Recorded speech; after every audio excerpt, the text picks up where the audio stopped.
Xin chào mọi người ha. Hôm nay nhân dịp mình khui thùng cái máy cắt gạch bằng điện ha. Máy cắt này là model là DC 250 1200. Đó. Thì mình sẵn đây dịp đây mình cũng quay cái video lại luôn. Đó DC ha. DC 250 1200. Đó. Thì hôm trước mình cũng đã quay rồi, nhưng mà nay nhân cái dịp khui cái thùng để mà kiểm tra máy trước khi giao cho khách thì mình làm luôn cái video. Thì trong một số trong một số điểm của máy DC này mình cũng muốn quay ghi lại để mình lưu ý với khách khi mà khách sử dụng cái máy này nha.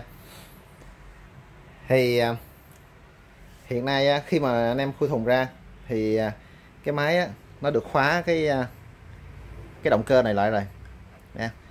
Khóa động cơ, mình nhả động cơ ra mình sẽ đẩy tới đẩy lui được ha. Còn bình thường ở vị trí này thì hãng cố định lại để cho cái động cơ nó không bị chạy tới chạy lui. Đó mình nhả ra nha, đẩy tới đẩy lui, thấy không? Rồi đó là điểm thứ nhất. Điểm thứ hai thì hiện nay là cái động cơ nó đang đưa lên, có nghĩa là động cơ này nó đưa xuống được. Thì tại vì cái núm này nó bị nó khóa lại rồi, vậy mình nhả núm ra. Đó, ấn cái động cơ xuống thấy không? Điện cơ đang nằm ở lên trên nè, thì mình ấn động cơ xuống nè. Đó, ấn động cơ xuống ha. Thì lúc đó mình chốt lại, mình chốt cái nút lại, ấn xuống xong một tay ấn xuống, một tay xoay cái này ha, mình siết lại nha. Thì lúc đó động cơ nó sẽ hạ xuống thì cái lưỡi nó mới qua khỏi cái mặt bàn. Đó, hiện nay trong máy nó không có kèm lưỡi nè. Đó, thấy không các bạn thấy ha, động cơ đưa xuống thì lưỡi qua mặt bàn, thì lúc đó mình mới cắt được gạch. Thì cái lưỡi hãng nó kèm là cái lưỡi nằm đây, gắn ở ngoài. Đợt này thì bên hãng nó kèm có lưỡi CV Super Pro 250 nha, chứ không phải lưỡi tiêu chuẩn giống như mấy đợt trước. Lưỡi xịn luôn, lưỡi 250 lỗ 25.4 về 2.2. Lưỡi này cắt thẳng cắt liếp được hết. Thì lưỡi này là lưỡi Universal Ceramic chuyên cắt gạch.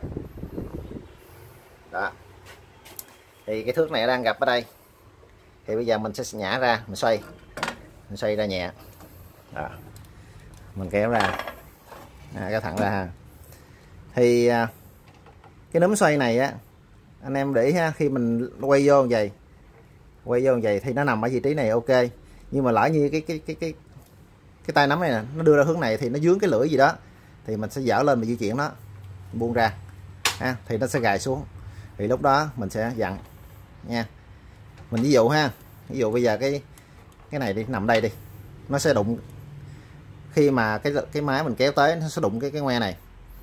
Thì bây giờ mình lỡ mình xoay tới đây, mình siết chặt lại, thì bây giờ mình phải di chuyển đi chỗ khác, mình dở đầu lên, xoay đi, buông tay ra ha, dở cái đầu lên, xoay, buông tay ra. Đó, tương tự thì cái thước tam giác này, thì nó để nó ke cái gạch nha. Thì hiện nay cái thước mình nó về maximum là 4950, thì có nghĩa là mình ke ở mức độ này, mình ke được 44, mình ke được 44. Tại nếu mà ra tới đây nó vượt quá cái chốt của mình không có siết ra được ha. Thì có nghĩa là từ ở ngoài kia ra tới 44, 45 đi, 45. Đó, cái khổ này là 45 nè, thì mình dùng cái ke này được nha. Nếu cái khổ này lớn hơn 45, 60, 80 mình phải bỏ cái ke ra. Thì lúc đó cái tay mình phải giữ viên gạch. Khi mình cắt tay trái là nắm cái này, tay phải là ấn xuống giữ viên gạch. Tay phải là ấn xuống giữ viên gạch đây ha, để gạch nó không bị chạy. Đó, tại mình phải sử dụng cả hai tay luôn. Đó, thì thước ke nó có nhiệm vụ là khi mình đưa gạch vô thì cái ke nó giữ cái đầu gạch lại, gạch nó không bị chạy qua chạy lại nha, nó không bị rung nữa, đừng cắt nó mới đẹp. Đó là cái thước ha.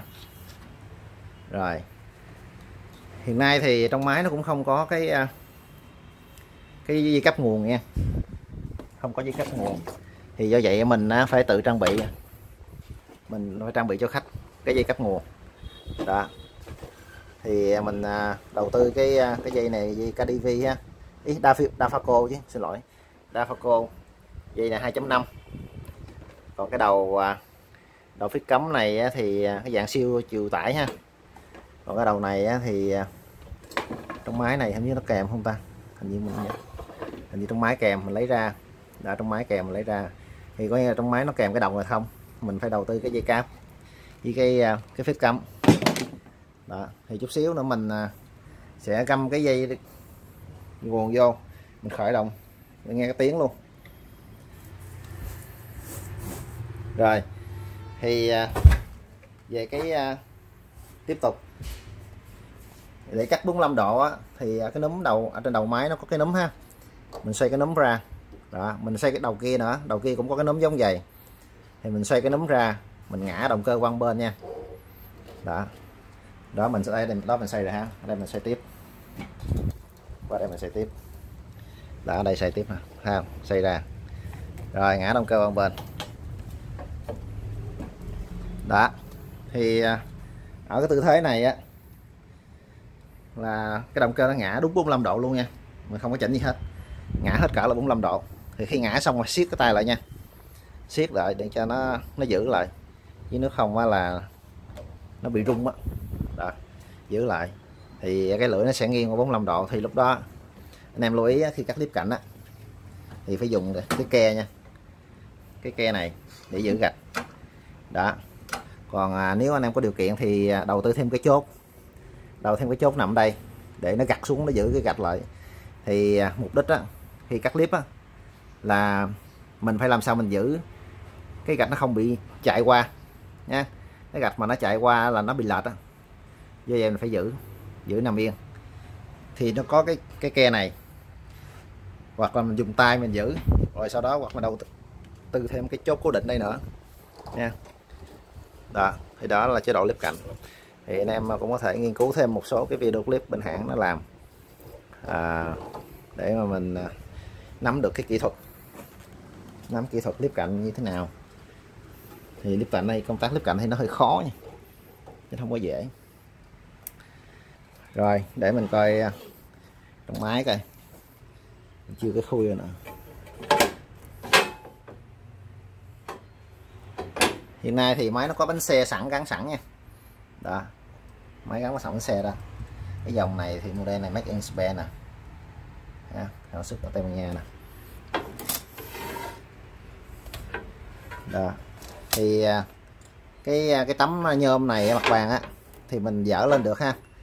Thì khi mà mình sử dụng xong mỗi ngày á thì anh em phải chịu khó vệ sinh đó, nếu không vệ sinh đó là nó ứ trong đây á, là lâu ngày á, là nó sẽ bị dễ, tại vì cái này sơn tĩnh điện thôi mà, sơn tĩnh điện thôi đó. Thì cái này là sơn tĩnh điện nè, nhưng mà lâu ngày nó cũng mình không bảo quản tốt thì cái lớp sơn nó sẽ bong thôi. Tại vì các gạch cắt đá thì nó cặn nhiều lắm, mà gạch đặc biệt là cái men gạch nó đỏ này, rất là nguy hiểm. Rồi đây là máy bơm ha, cái đầu mình sẽ để bên đây, tại cái ngăn này là ngăn riêng để mà nó lọc nước. Khi mà nước nó tràn qua thì nước cặn nó nằm ở dưới, thì nước trong nó tràn qua đây thì nó hút được cái ngăn này, hút nước trong thì nó sẽ dẫn tới làm mát cái lưỡi. Thì ở đây là mát tự động nha. Thì do vậy anh em mình không cần cái, chỉ có điều chỉnh cái này nè, cái này lúc này ở tư thế này là nó xả nước nè, cái van này để chế độ này là khóa van đó, để ấy ha. Còn ở đây nút on off, nút on off. Thì bây giờ mình sẽ gắn thử cái dây cáp nha, mình khởi động thử coi nghe động cơ như thế nào. Rồi mình trở lại cái video, thì mình gắn sẵn cái dây cáp nguồn ở đây.